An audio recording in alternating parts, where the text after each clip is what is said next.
सरदार Ijaz Khan Bloch अल्लाह पाक तेन इज्जतां देवे। दौड़ा तेरी नजर कि कोई मुंह ते सांगियों मल वैंदा है, कोई रखदा है याद कंडीता। बेकार नहीं जांदा जग दे वे चंगा कहंदे नाल भी कीता। वड्डे घाटे दिंदा संगतां विच होवे लगदा जे बदनीता। जेड़ा निमक हलाल इसरार होवे पानी याद रखेंदा है पीता। शायदा तेरी विस के शक्ल निमाणी मेरा यार मैं केडा चुका। तेरी विस के शक्ल निमानी ते मेरा यार मैं केडा चुका। कर तेरियां कूड़ियां कसमां ते इतबार मैं केडा चुका।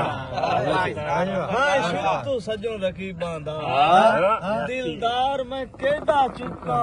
तो ठग नू अपना दिल दे के इसरार मैं केडा चुका।